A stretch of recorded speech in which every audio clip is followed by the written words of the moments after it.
Here at MacGyver's Workshop, we build, fix, or re-engineer just about anything. You never know what we'll be working on next, and if you're not too careful, you just might learn something.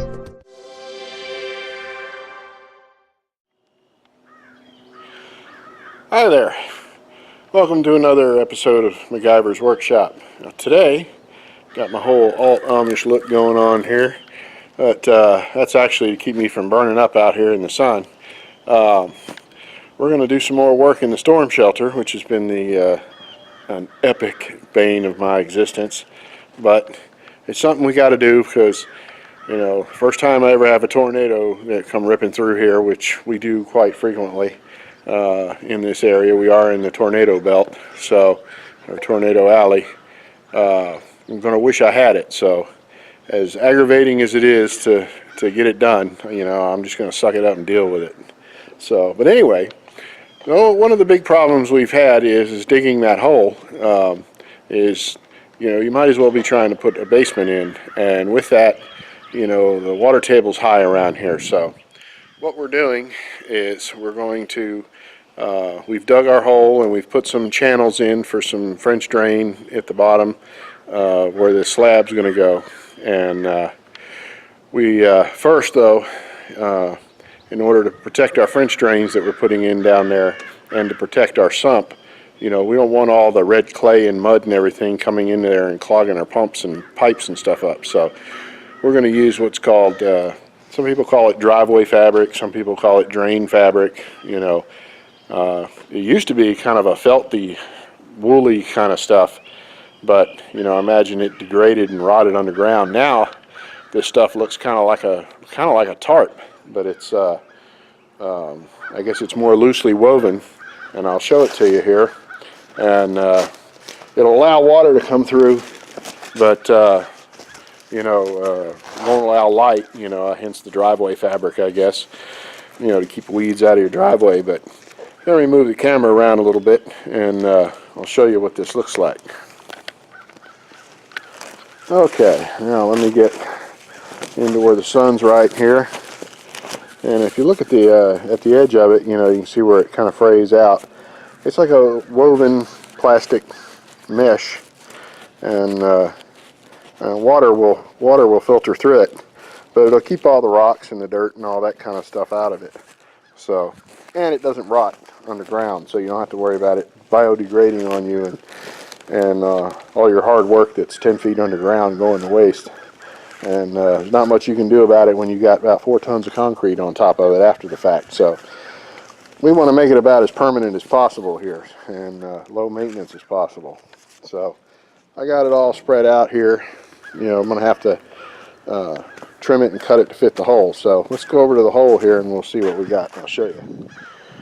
As you can see, I've got a lot of this fabric laid out here inside the foundation, so that you know, the grass doesn't grow up in here while we're working, you know, until we get the decking on and everything over top. And in the meantime, this place would look like a forest full of weeds or something. So that's why we lay it all down and hold it down with blocks and everything so the wind don't blow it, and that'll keep it nice and clean, so I don't have to worry about having to mow in here all the time until I get the house built. So anyway, here's what we've got. The you know, you can see how deep in the ground our hole goes, and perhaps maybe if I get over here you can get a better picture of it. You know, how deep in the ground we're digging. You know, that along with the height of the foundation wall will give us a nice tall shelter that we can run down into. And of course, being overbuilt 9 ways to Sunday with 12-inch block, and it's all going to be core filled, so might as well be a solid rock wall. And then of course we'll have the ground built up over here. It'll be a mighty fine storm shelter, and it's also big enough to where we can use it as a root cellar as well, you know. So we'll put our cannon down in there, and I reckon I'll put my ham radio gear down in there whenever we get to that point. So, but anyway, so what we've got here is I've got this little H-shaped trench there that leads to the sump, and we're going to lay, first thing we're going to do is we're going to lay our drain fabric down and have it go ahead and go into those little trenches and everything, and then we'll lay our French drain pipe in there, and that way any water that seeps up through the ground, which it will get routed directly to that sump and then get pumped out. So that way you won't have that stereotypical walking down in your basement and finding 2 inches of water on the floor. So, and then I don't want to have to deal with that aggravation. So as you can see, we've had about 2 weeks now without any measurable rain. Oh, there goes my pump.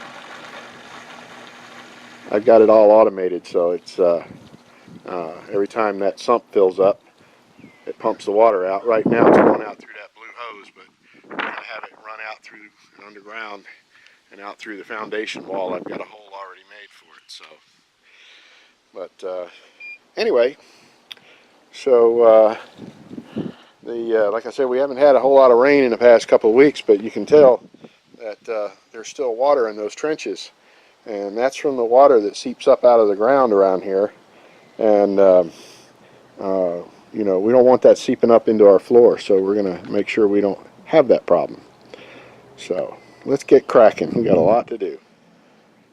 Okay, so as I'd mentioned before, we put a drain sump in here, and you can tell it goes down pretty deep in the ground below what I've already dug. And the concept is to keep the level of water in the ground down below, well below wherever your concrete floor is going to be. And so that's a plastic 30-gallon barrel, well drilled full of holes, and then it's wrapped in that drain fabric there as well.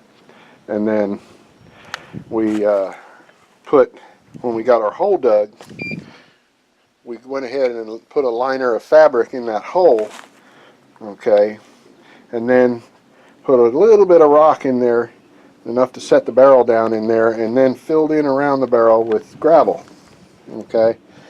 And what that does is that holds the barrel down in there real nice and sturdy, and that'll allow the water to seep through and get into the barrel. Now what we're going to do is we'll take the excess of that fabric that we initially lined the hole with and lay it out first, okay, and then we'll lay our other fabric over top of that that's going to cover the whole bottom of the hole here, and then we're going to put a layer of rock in with that. So anywhere in this hole that water gets into, it'll get caught in that rock and make its way right to this sump and get pumped out. So okay, so I've spread my fabric out here kind of roughly at the moment, and I have it where it'll come up the sides here, so when I put my rock in here I can lap it back over, and before we fold our other layer back on top. And then here's our French drain pipe in that one of those channels. Now you can put that French drain pipe in there just like that, but what I'm going to do is I'm going to put a fabric sleeve over it as just an extra measure of protection, so that it doesn't clog up, but yet water will still soak through it. Now these French drain pipes are the French drain types anyway are perforated, and you can see they have little holes here all through them, so water will soak into these pipes, and then we'll go into that little bung right there that's in the side of the sump here, and the water will make its way into here and go right straight into the sump and then get pumped out. So what we're going to do, like I said, as an extra measure of protection, is we're going to use a fabric, well, I say fabric, it's polyester or whatever it is, and it's called a drain sleeve. Now you can buy your big rolls of your French drain, your perforated French drain with the sleeve installed already. But my experience with that has been that the sleeve that they put over it is very thin, and half the time when you get it, it's already torn and cut in about 100 different places. So we're going to get ready here, and I'm going to put some of this sleeve over that pipe to protect it, and then we'll be ready and done with this one side here. Okay, now what we're going to do is, this comes in on a cardboard form, and all you have to do is slide your hose in there, and then you just slide this sleeve right on out. Slide it right on out over your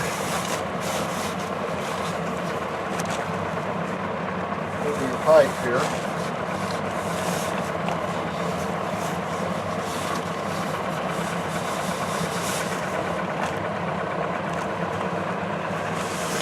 Makes it pretty easy.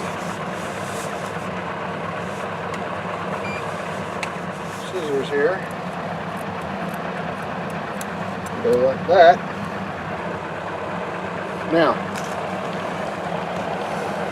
you could just knot this on the end, but I'm going to go ahead and put a cap on the end of this, just to make sure nothing makes its way in there. It ain't supposed to. And all you got to do is tie a little knot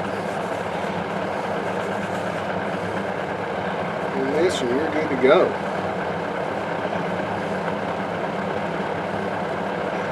Now, to keep any rocks and gravel or mud and what have you